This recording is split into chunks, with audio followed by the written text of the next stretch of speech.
Welcome all of you. आज हम पढ़ने जा रहे हैं लेसन नंबर 9 इलेक्ट्रोमैग्नेटिक इंडक्शन का पार्ट नंबर 14, जिसमें हम सीखने वाले हैं स्व प्रेरण के बारे में। ओके, तो जैसे कि नाम से स्पष्ट है, स्व प्रेरण। प्रेरण हम लोग लेसन नंबर 9 में कंप्लीट में विद्युत चुंबकीय प्रेरण ही पढ़ते आ रहे हैं। प्रेरण किस प्रकार से हुआ है हमने पीछे देखा है। ओके, आज हम क्या पढ़ेंगे? स्व प्रेरण पढ़ेंगे।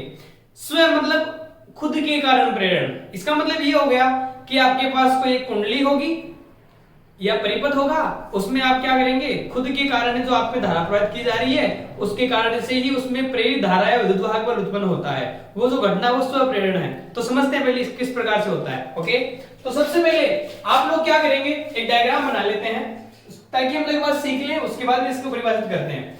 तो मान लीजिए आपके पास एक परिणाली का, आपके पास एक कुंडली है। क्या आपके पास एक कुंडली है? ओके, ठीक। इस कुंडली का जो कनेक्शन है या संबंध है, मैं किससे कराता हूं? एक मेरे पास बैटरी है और एक मेरे पास कुंजी है। उससे हम लोग क्या करते हैं? इसका कनेक्शन करवा लेते हैं। ओके, अब क्या करते हैं? सबसे पहले ये जो कुंजी है इसमें हम स्विच नहीं लगाते हैं। स्विच नहीं लगाने का मतलब इसमें धारा प्रवाहित नहीं होती है। धारा प्रवाहित नहीं होगी तो इस कुंडली से संबंधित जो भी है चुंबकीय क्षेत्र, उसका मान कितना रहेगा? 0 रहेगा। बात समझ रहे हो आप लोग? ओके, लेकिन जैसे मैं इसमें डॉट लगाता हूं, डॉट लगाने के साथ में ही परिपथ में धारा प्रवाहित होना स्टार्ट हो जाएगी। परिपथ में क्या बहने लग जाएगी? धारा बहने लग जाएगी। ये लीजिए। ओके, जैसे धारा बहने लग जाती है क्या होगा? ये जो आपके पास कुंडली है, इस कुंडली में क्या बनने लग जाएगा? चुंबकीय क्षेत्र बनने लग जाएगा। बात समझ में आ गई आपको? ओके, चुंबकीय क्षेत्र है, इसका मतलब वहां पर चुंबकीय बल रेखाएं भी हैं। बिल्कुल सही बात है। ओके, और आप समझते क्या है? अगर लेंज या फेराडे के नियम में, फेराडे के नियम आपने क्या पढ़ा था? अगर किसी कुंडली से संबंधित चुंबकीय फ्लक्स के मान में परिवर्तन होता है तो वहां विद्युत वाहक बल बनता है। समझ रहे हो आप आराम से? ओके, अब आप देखिए, मान लीजिए 5 वोल्ट की बैटरी है। कितने वोल्टेज की बैटरी है? 5 वोल्टेज की बैटरी है। ठीक, तो आप लोग जैसे ही इसमें स्विच लगाएंगे, स्विच लगाते इसका मतलब ये है नहीं कि स्विच लगाते जो इसकी मैक्सिमम धारा वो एक साथ प्रवाहित लग जाएगी। नहीं, जो धारा है वो 0 से यहां तक बढ़ेगी। हालांकि वो बहुत क्षणिक मान में बढ़ जाएगी, लेकिन ऐसा नहीं होगा कि 0 से एकदम से पूरी बढ़ जाएगी। वो 0 से 0.1, 0.2, 0.3, 1, 2, 3, 4, 5 ऐसे बढ़ेगी।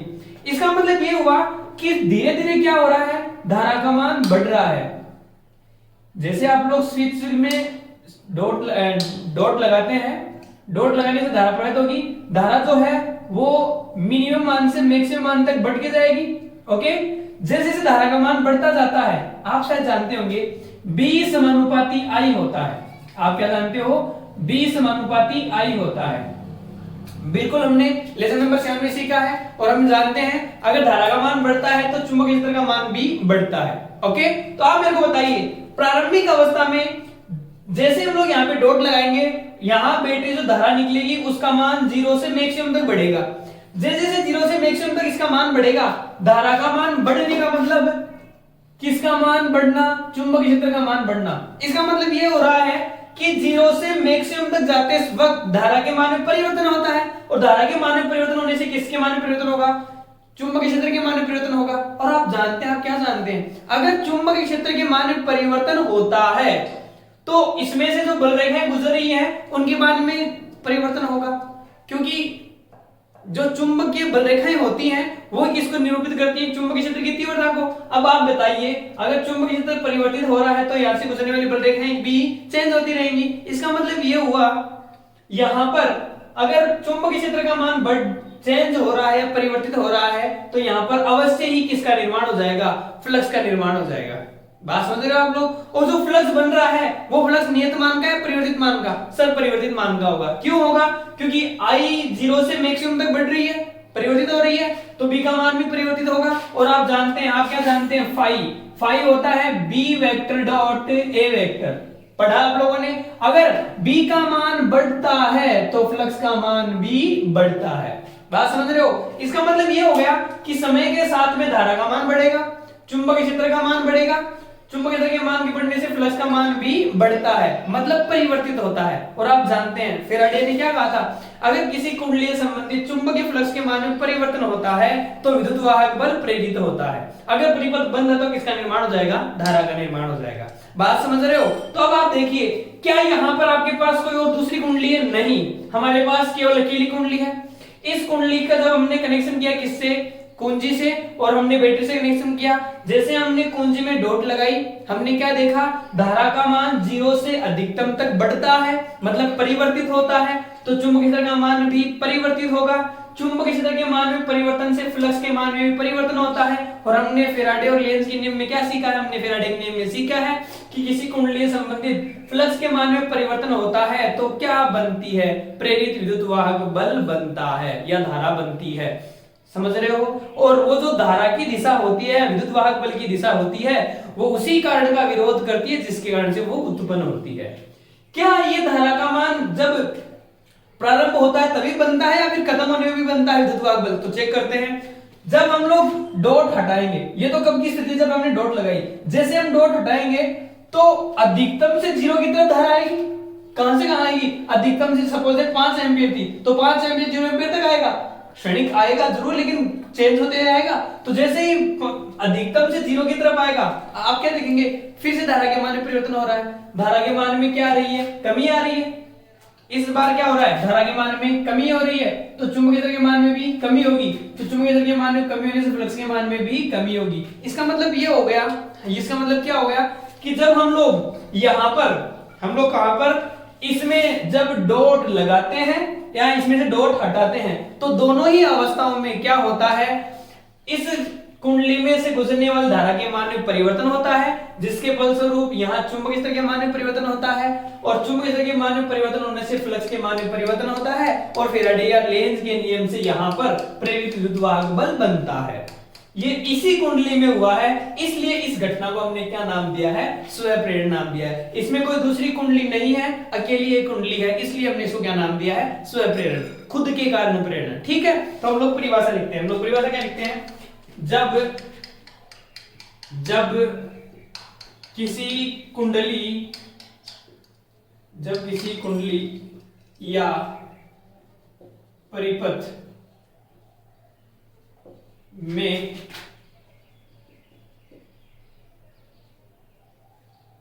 धारा के मान में परिवर्तन किया जाता है, परिवर्तन होता है, तो कुंडली से संबंध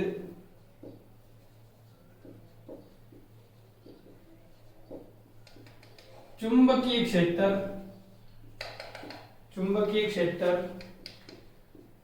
व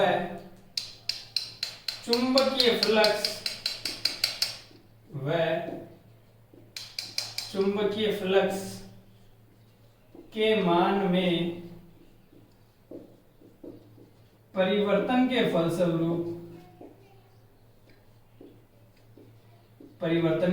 फलस्वरूप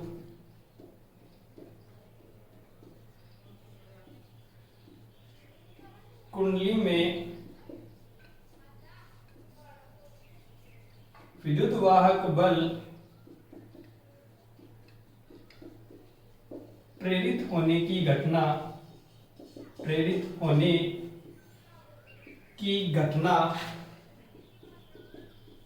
बोलो क्या कहलाता है, स्वप्रेरण कहलाता है। स्वप्रेरण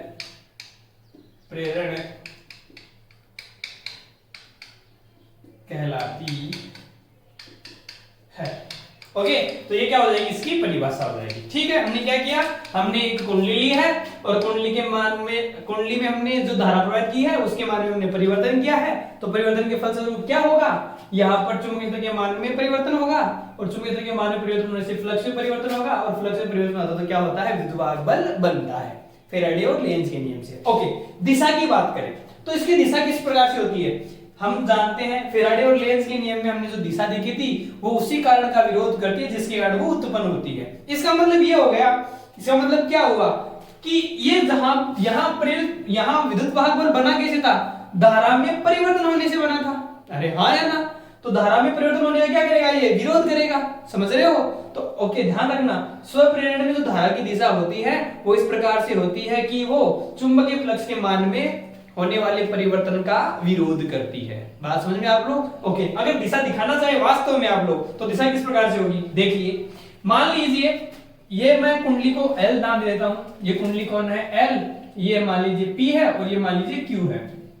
ओके, तो सबसे पहले धारा का मान बढ़ रहा है, किधर से इधर, PQ। ओके, तो ये हमने कुंजी को ऑन किया है। ऑन करने के बाद तो धारा का मान बढ़ना प्रारंभ में। जब धारा का मान बढ़ रहा होता है तो विद्युत बल बनता है और वो इसके बढ़ने का विरोध करेगा। मतलब जब कुंजी को आप ऑन कर रहे होते हैं, जब कुंजी को आप ऑन कर रहे होते हैं तो धारा PLQ की तरफ आती है। किसकी धारा, इस परिपथ की धारा। लेकिन जो प्रेरित विद्युत बल या प्रेरित धारा की दिशा होती है वो इसकी अपोजिट होगी। वो अपोजिट कैसे होगी इसकी, QLP में हो जाएगी। क्यों हो जाएगी, क्योंकि प्रेरित विद्युत बल अथवा प्रेरित धारा उसी कारण का विरोध करती जिसके कारण से उत्पन्न हो रही थी। तो किसका विरोध करेगी ये विरोध करेगी इसके बढ़ने का। किसके बढ़ने का, धारा के मान को बढ़ना। और कौन सा मान बढ़ना, ये जो परिपथ की जो एक्चुअल धारा ना उसके मान के बढ़ने का विरोध करेगी। ओके, तो ये था आपका कौन, स्वप्रेरण। एक बार आप लोग इस डेफिनेशन को देखिए, इसको बनाइए, फिर चलते हैं हम लोग आगे।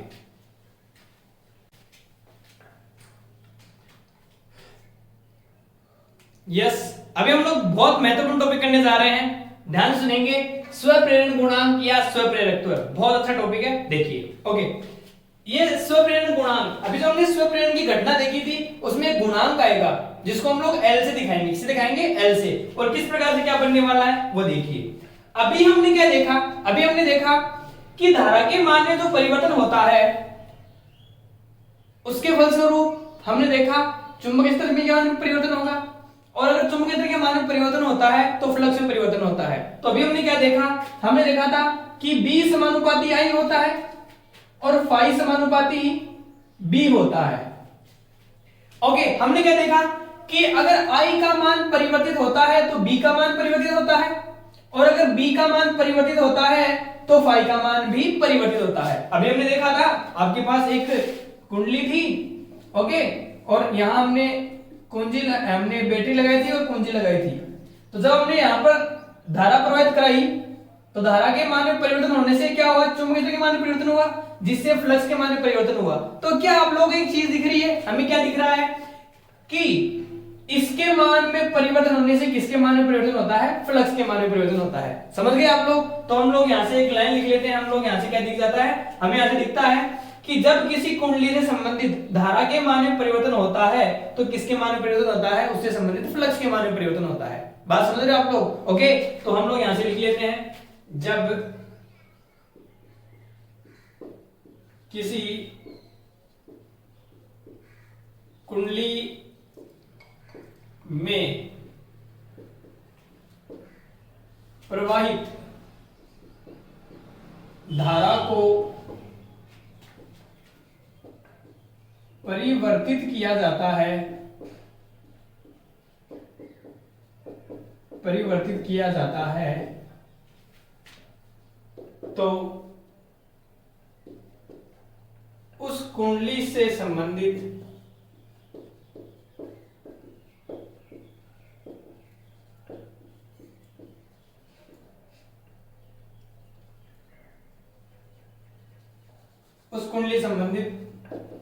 चुंबकीय फ्लक्स के मान में भी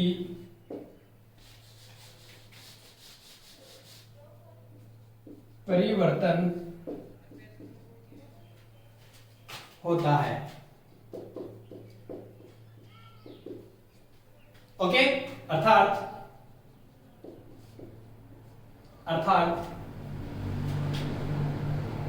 कुंडली का चुंबकीय फ्लक्स प्रवाहित धारा के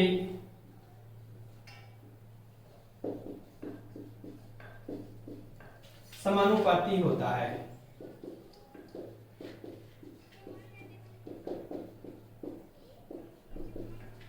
ओके, तो हम लोग क्या लिख सकते हैं, हम लोग लिख सकते हैं फाई समानुपाती आई। ओके, अब हम जानते हैं, हम क्या जानते हैं, अगर आपके पास प्रोपोर्शनल साइन आता है तो हम लोग प्रोपोर्शनल साइन को हटाएंगे, कांस्टेंट लगाएंगे, तो हम लोग क्या लगाते हैं phi equals to L I. जहां एल कौन है, जहां एल समानुपाती नियतांक है, जहां एल समानुपाती नियतांक है, जिसे स्वप्रेरकत्व कहा जाता है, जिसे स्वप्रेरकत्व कहते हैं। ओके, या बोलो L बराबर क्या आ जाएगा, हमारे पास L बराबर आ जाएगा फाई अपॉन आई। ये कौन आ गया आपके पास, स्वप्रेरण गुणांक, जिसको हमने किसे दिखाया था, L से दिखाया था। ओके, बात करते हैं इसके मात्रक की, इसके विमाओं की। ये सदिश है कि अदिश है, तो आप बताइए चुंबकीय फ्लक्स अदिश राशि, धारा अदिश राशि, तो बताओ L कौन होगा, अदिश राशि। तो सबसे पहली बात स्वप्रेरण तो कैसी राशि है, अदिश राशि है। फिर इसके मात्रक की बात करते हैं, चलो मात्रक देखते हैं इसका। बताइए मात्रक क्या हो जाएगा, ऊपर कौन है फाई, फ्लक्स, फ्लक्स का मात्रक कौन होता है, वेबर, तो बताइए कौन, वेबर। नीचे कौन है, आई, आई कौन है, धारा, तो ये लीजिए वेबर प्रति एम्पियर। तो एक मात्रा हो गया इसका कौन, वेबर पर एम्पियर। ठीक, ओके, जिसको हम लोग ना हेनरी के नाम से जानते हैं, किसके नाम से जानते हैं, हेनरी के।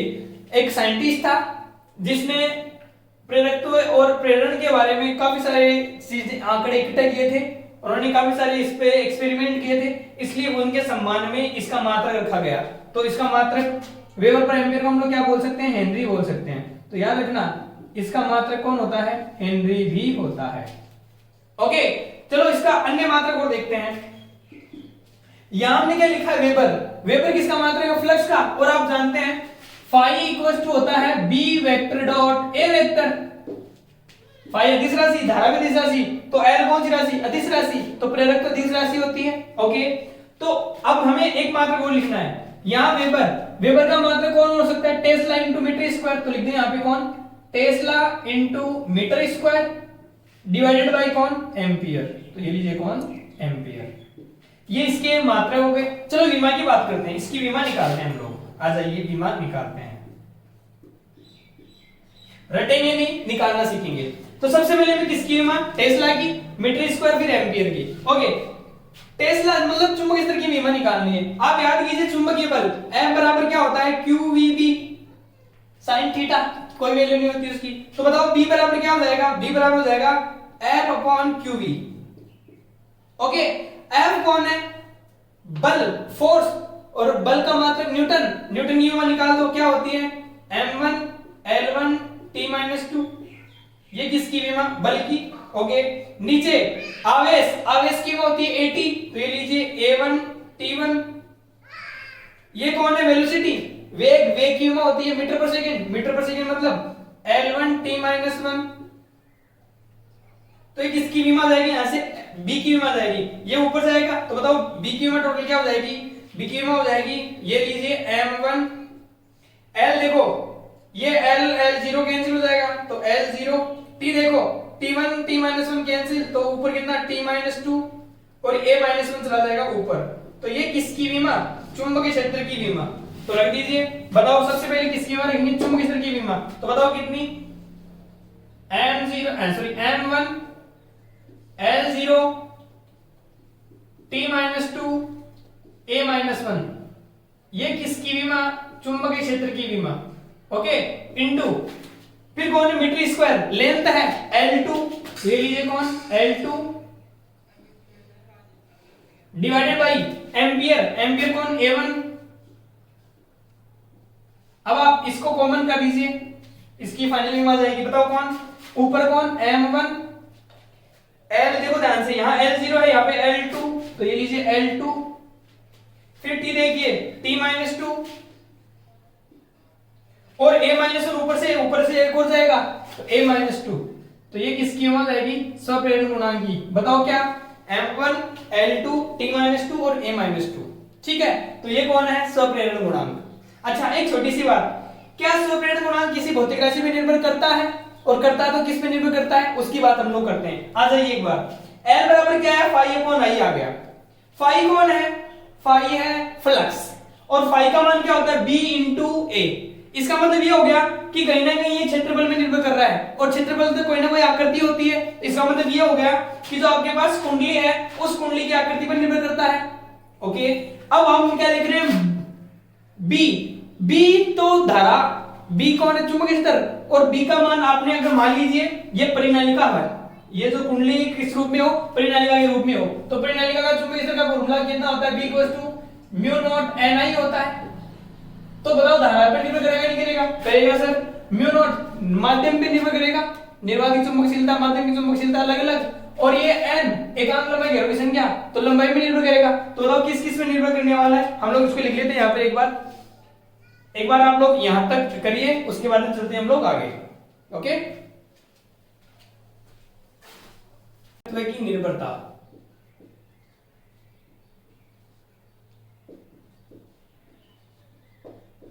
कौन कौन सी राशियों पर निर्भर करती है, एक नंबर में पूछने वाला सबसे अच्छा क्वेश्चन। तो देखिए हमने एक चीज देख ली, हमने क्या देखा कि स्वप्रेरकत्व गुणांक L बराबर आता है फाई अपॉन आई, और आप जानते हैं फ्लक्स जो होता है उसका मान होता है B vector dot A vector. तो क्या हो सकता है, ये B vector dot A vector upon I. A कौन है, एरिया, अरे हाँ ना, और B कौन है, चुंबकीय क्षेत्र। और आप शायद जानते होंगे अगर मान लीजिए कुंडली की जगह हमने परिनालिका काम में ली हो, अगर कुंडली जो है वो परिनालिका के रूप में हो, तो आप जानते हैं B का जो मान होता है परिनालिका के लिए होता है म्यू नॉट Ni। ओके, तो जो B का मान, अब देखो आप लोग यहां L बराबर कौन हो गया, L बराबर हो गया आपके पास कौन, फाई अपॉन आई, फाई का मान B vector dot A vector upon I. अब आप देखिए तो जो L का मान है वो कहीं ना कहीं धारा पे निर्भर कर रहा है। ओके, उसके बाद में यहां n घेरों की संख्या पे निर्भर कर रहा है, म्यू माध्यम पे निर्भर कर रहा है, ओके, और क्षेत्र पे निर्भर कर रहा है। तो बताइए हम लोग क्या लिख देंगे, L की निर्भरता किस किस पर, कुंडली में उपस्थित घेरों की संख्या पर, कुंडली में उपस्थित घेरों की संख्या पर,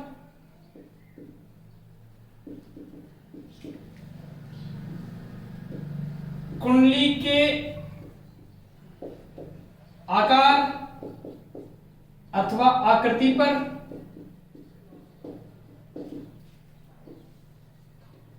माध्यम पर, जो आपने माध्यम भरा ना उस वो जो आपने कुंडली बनाई है उसमें माध्यम निर्वात है या फिर कोई दूसरा माध्यम ले रखा है, तो माध्यम पर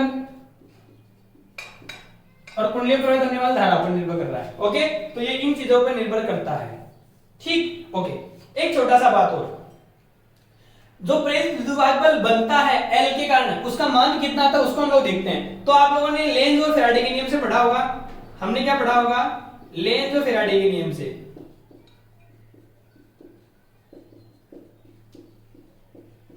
लेंज और फैराडे के नियम से E इक्वल टू कितना होता है, minus D phi by D T.